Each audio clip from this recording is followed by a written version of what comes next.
साहिबगंज के Jhumavati private nursing home में एक नवजात शिशु की मौत के बाद परिजनों का गुस्सा फूट पड़ा। अस्पताल में जोरदार हंगामा हुआ।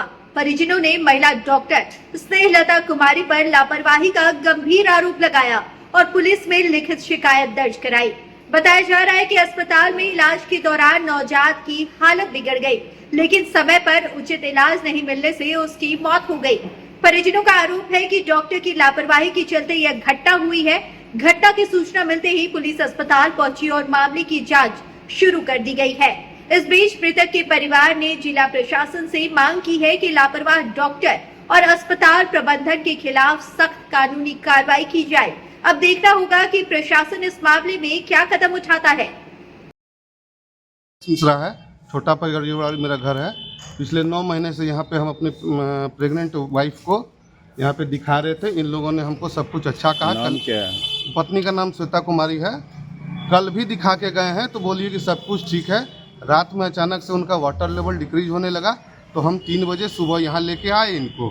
उस वक्त से मैडम लाइन अप करते रही, डॉक्टर स्नेहलता कुमारी सब कुछ लाइन अप करते रही। उन्होंने कहा कि ऑपरेशन होगा और इन्होंने 4 बजे शाम में ऑपरेशन अभी किया और कहते हैं कि मेरा बच्चा मरा हुआ निकला, बच्चा सांस नहीं ले रहा है। ये सरासर इस हॉस्पिटल का नेग्लिजेंस है और इस हॉस्पिटल में चोरी होता है। ये चोर हॉस्पिटल है। किस हॉस्पिटल में हैं आप? ये झुमावती हॉस्पिटल है, आजाद नगर में, कोट रोड में। ये चोर हॉस्पिटल है, साहिबगंज का सबसे बड़ा चोर और सबसे बड़ा धोखेबाज हॉस्पिटल है। भैया क्या चाहेंगे अब? जब मेरा बच्चा ही मर गया तो हम क्या चाहेंगे? आप बता दीजिए हमको कि हम क्या चाहेंगे। इस डॉक्टर का लाइसेंस कैंसिल होना चाहिए, इस हॉस्पिटल का लाइसेंस कैंसिल होना चाहिए। पहला इशू था नहीं, दूसरा था और वो भी सोचा समझा था। 6 साल के बाद हम लोग फिर से एक बार प्लान किए थे। भैया इस हॉस्पिटल का भी लाइसेंस कैंसिल होना चाहिए और इस डॉक्टर का भी लाइसेंस कैंसिल होना चाहिए और इस डॉक्टर को 302 का मुकदमा लगना चाहिए।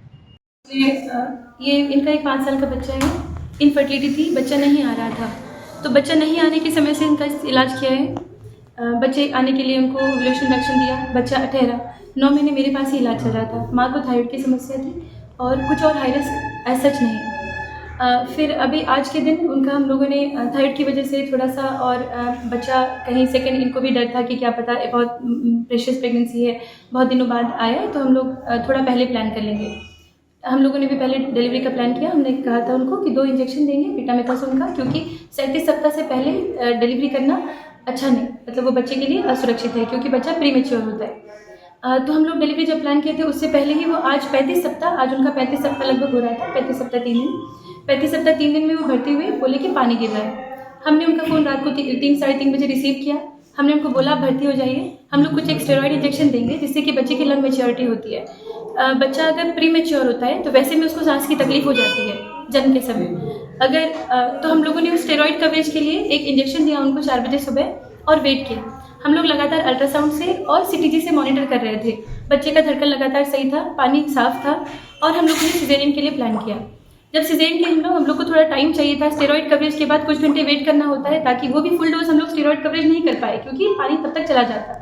फुल डोज स्टेरॉइड कवरेज 2 होता है, एटलीस्ट 48 घंटा। 48 घंटा भी हम लोग वेट नहीं किए। इस बीच में हम लोगों ने उनको इंजेक्शन भी दिए जिससे कि कुछ एमिनो एसिड्स अगर होगा तो लाइकर वॉल्यूम थोड़ा बढ़े।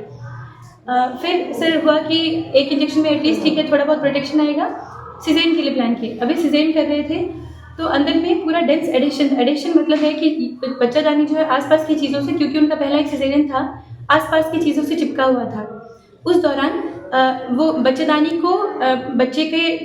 के ऊपर की परत से जैसे ही रेक्टस काटने के बाद सारा चीज़ सटा हुआ था। बच्चेदानी को छू के अलग करना या ओवरी, ट्यूब, आंत या नीचे पेशाब की थैली, सारी चीज़ें सटी हुई थी। वैसे केस में डिलीवर करना मुश्किल।